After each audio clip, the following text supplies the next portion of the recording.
হাই দোস্ত, আপোনালোকে চাওক একবাৰ এইটো হৈ গ'ল আপোনাৰ মুনগা শাক। আমি আদিবাসীত কওঁ মুনগা শাক, আৰু আমাৰ অসমীয়া ভাষাত হৈ গ'ল ছজিনা শাক। এইটোক ছজিনা বুলি কয়।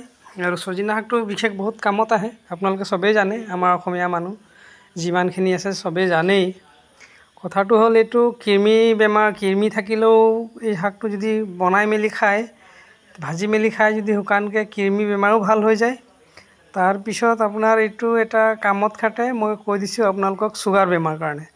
চুগাৰ বেমাৰ কাৰণে কেনেকৈ খাব লাগে, এইটো ৰ'দত শুকুৱাই পেলাই পাতটো গুড়ি কৰিব লাগিব, মিহি কৰি দিবলৈ পাউডাৰ কৰিব লাগিব। পাউডাৰ কৰাৰ পিছত ৰ'দত 3-4 দিন শুকোৱাৰ পিছত পাউডাৰ কৰিব লাগিব পিচি পেলাই। আৰু খালী পেটত সদায় 2 চামুচকৈ খাব লাগে, চুগাৰ বেমাৰৰ কাৰণে বিশেষকৈ। আৰু আপোনাৰ অৰ্জুন গছৰ ছালটো পানীত উতলাই পেলাই সেই পানীটো এগিলাচ কৰি সদায় খাব লাগিব। অৰ্জুন গছৰ বাকলিটো, ছালটোৰ ৰসটো উতলাই পেলাই 1 গিলাচ খালী পেটত, আৰু ইয়াত 2 চামুচকৈ আপুনি সদায় খাওক।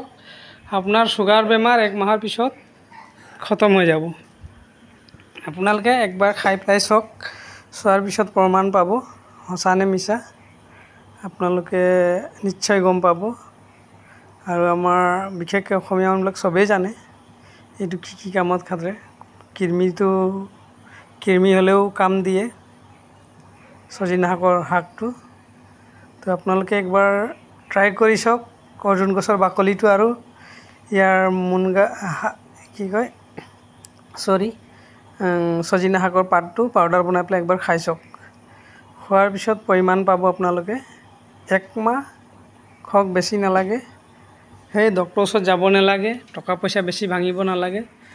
ঘৰতে আছে দৰৱ, নিজৰ বাৰীতে, চবৰ বাৰীতে থাকে এটা ছজিনা গছ। আমাৰ অসমীয়া মানুহৰ বিশেষকৈ তো তাৰপৰা ছিঙি পেলাই পাউডাৰ বনাই ল'লে হৈছে। আৰু অৰ্জুন গছৰ বাকলিটো বিচাৰি আনিব লাগে, আৰু তাৰ এগিলাচকৈ খাব লাগে দৈনিক। ঠিক হৈ যাব আপোনালোকৰ। যাৰে থাকক, মোৰো আছে, মই সেইকাৰণে দেখাইছোঁ আপোনালোকক। মই